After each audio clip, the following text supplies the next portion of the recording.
आपके साथ आकाशदीप। गाजियाबाद के लोनी में किसानों ने आरोप लगाया है कि उनके गेहूं की खरीद के बदले में सरकारी डिपार्टमेंट 2000 की रिश्वत मांग रहा है। इसी आरोप के बाद सरकारी केंद्र के बाहर किसानों ने विरोध प्रदर्शन किया।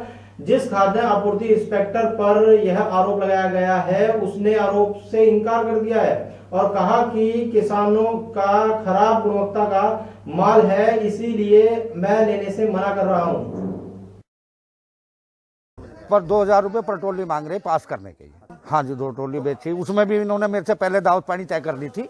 हाँ, मैंने खास के कह दिया था कि मैं चलो कर दूँ। तो लेकिन आपने दिए नहीं थे? ना दिए नहीं। तो अब अगर पैसे नहीं देंगे तो आपका गेहूँ नहीं तोड़ने को तैयार नहीं। मैं कल से ट्रॉली खड़ी है मेरी। कल से खड़ी है, क्या कहते हैं? न्यू कह 2000 रुपये दे दो जब पास होगी थारी। ये गलत इल्जाम उस पर लगा रहे हैं क्योंकि इनके गेहूं मानक के अनुरूप नहीं है, तो हम पे अलग तरीके से ब्लेम लगाना चाह रहे हैं ताकि हम प्रेशराइज करना चाह रहे हैं, जो कि हम पैसे की कोई बात नहीं है। किसान केवल यहाँ अपने जो क्विंटल जो 20 रुपये क्विंटल जो लेबर चार्ज है बस वही दिया जाता है। कोरोना महामारी के चलते लॉकडाउन होने के बावजूद ललितपुर में अवैध कच्ची शराब के कारोबारियों का कारोबार थमने का नाम नहीं ले रहा है, क्योंकि अंग्रेजी और देसी शराब की दुकानें बंद है, इसीलिए अवैध कच्ची शराब का कारोबार चरम पर है। जिसकी खबरें जब अखबारों में चली और न्यूज चैनल पर चली तो पुलिस में महकमे में हड़कंप मच गया है। आनन फानन में पूरे जनपद में अवैध शराब के खिलाफ उच्च अधिकारियों के निर्देश पर अभियान चलाया गया, जिसमें सैकड़ों अवैध शराब कारोबारियों पर पुलिस का हंटर चल गया एवं कई मामले पंजीकृत भी हुए हैं। इस पुलिस की कार्रवाई से बौखलाए कुछ अवैध शराब कारोबारियों ने एक पत्रकार समेत छापा मारने गई पुलिस टीम पर पथराव कर दिया। हालांकि इस मामले में पुलिस पार्टी के लोगों के साथ एक पत्रकार भी घायल हो गया है। साथ घटनास्थल का निरीक्षण करने के लिए हम कुछ पत्रकार लोग साथ में आए थे। उसी समय जो अवैध शराब का कारोबार करने वाले जो लड़के हमारे प्रजाति के लोग हैं, इनकी औरतें और जो लोग आए पत्थर अपने हाथ में लिए और सीधे हम लोगों के ऊपर हमला कर दिया। हम घर पर खड़े थे, लड़कियों वालों ने मतलब कि पत्थरबाजी की। हम घर के गेट पर खड़े थे, इन लोगों ने कुलाईबाजी की। हम घर से मतलब गेट पर खड़े ही थे, जो कुलाई मारी। कहाँ मारी कुल्हाड़ी जी? मतलब जानलेवा हमला किया आपके ऊपर।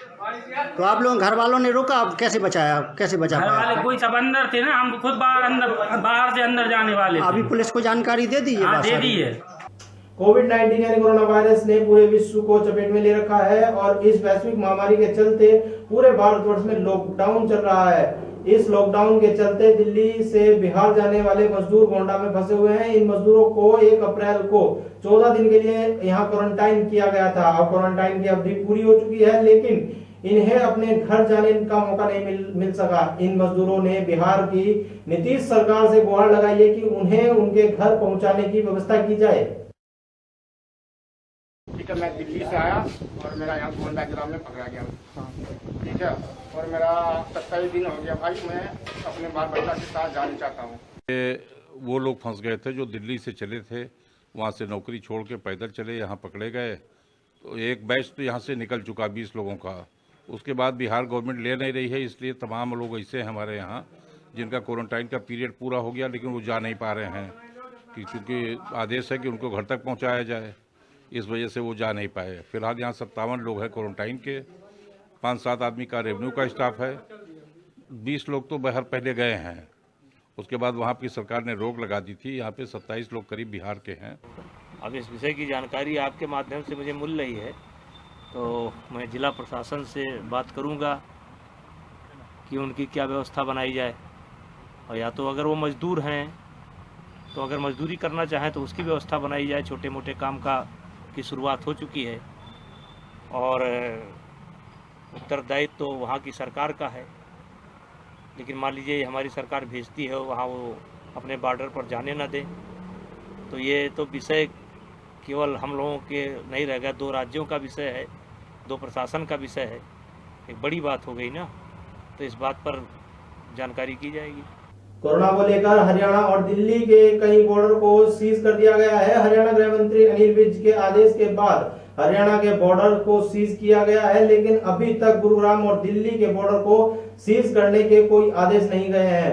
हालांकि गुरुग्राम बॉर्डर सख्ती जरूर दिखा रहा है, जिसकी वजह से दिल्ली गुरुग्राम बॉर्डर पर वाहनों की लंबी लंबी कतारें लग रही हैं।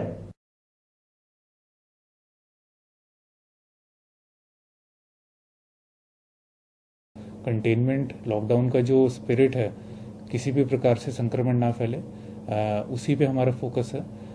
Immediately there is no such move, but let's see based on the circumstances. देखिए, ऐसे कोई एडवाइजरी डिस्ट्रिक्ट एडमिनिस्ट्रेशन के द्वारा इशू नहीं की गई है। कोई और डायरेक्शन अगर सेंट्रल या स्टेट गवर्नमेंट की इस मैटर में आते हैं तो अकॉर्डिंगली उसको फॉलो करेंगे। कोरोना महामारी के संक्रमण से बचाने के लिए ललितपुर में अब जरूरतमंद लोगों को उनकी बचत और सरकारी योजनाओं के माध्यम से प्राप्त पैसे उनके घर ही भिजवाए जा रहे हैं। अपर जिलाधिकारी अनिल कुमार मिश्र द्वारा नगरवासियों को घर पर ही नगद निकासी की सुविधा उपलब्ध कराई जा रही है। जिला प्रशासन द्वारा 2 स्टेप बैंकिंग सुविधा शुरू की गई है। इसके लिए खाते में आधार लिंक होना अनिवार्य है। इसके माध्यम से आप 10,000 रुपए तक प्राप्त कर सकते हैं। आपको बस अपना मोबाइल और आधार लाना होगा। कोरोना के बढ़ते मामले के बीच हरिद्वार में राहत भरी खबर आई है। चिकित्सा विभाग की टीम की मुस्तैदी के बाद जिले में कुल 7 में से 5 मरीज ठीक हो चुके हैं। आज मेला अस्पताल के आइसोलेट वार्ड से 2 कोरोना पॉजिटिव मरीजों की जांच रिपोर्ट आने के बाद उन्हें डिस्चार्ज कर दिया गया। इससे पहले 3 और लोगों को अस्पताल से छुट्टी दे दी गई थी। अब हरिद्वार में केवल 2 ही कोरोना मरीज मौजूद है। वहीं आइसोलेट वार्ड में 2 कोरोना पॉजिटिव फिलहाल रह गए हैं।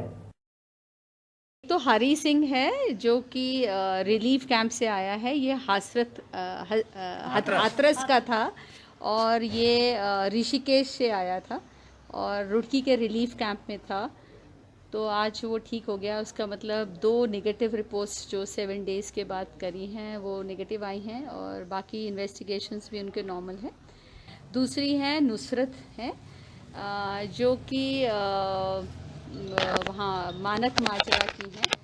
ये भी जल्दी नेगेटिव आ गई हैं। 7-10 डेज़ के अंदर ये सेकंड टाइम नेगेटिव आ गई हैं। खबरों में फिलहाल इतना ही। मुझे दीजिए देश और दुनिया की तमाम छोटी बड़ी खबरें देखने के लिए हमारे साथ देखते रहिए HK न्यूज़। नमस्कार।